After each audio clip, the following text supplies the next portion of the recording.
3 రోజుల్లో పెళ్లి పెట్టబట్టి సరిపోయింది గాని లేకుంటే ఇద్దరూ మనకి చెప్పకుండా వెళ్ళి పెళ్లి చేసుకుని వచ్చేవారేమో.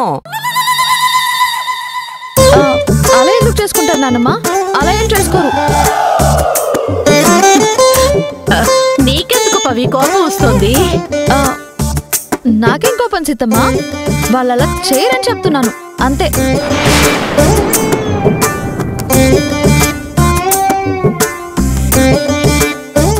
వీళ్ళు ఎందుకు ఇదంతా డిస్కస్ చేస్తున్నారు?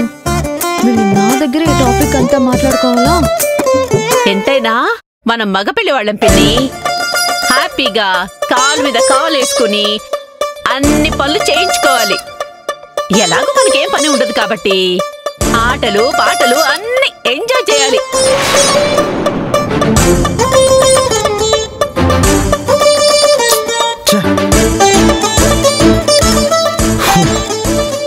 సీతమ్మా, అసలు నాకు ఈ ఫోన్ చూస్తుంటేనే ఇరిటేషన్ వస్తుంది. నేలకేసి పగలగొట్టాలనిపిస్తుంది.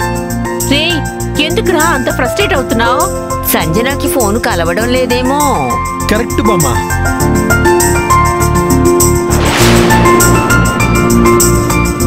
మార్నింగ్ నుంచి సంజు ఫోన్ చేయలేదు. అరే నేను చేస్తుంటే కలవడం లేదు. రోజు 100 మెసేజ్లు 50 కాల్స్ మాట్లాడుకునే మేము ఈరోజు ఒక్కసారి కూడా మాట్లాడుకోకపోతే ఎంత ఇరిటేటింగ్ గా ఉంటుంది.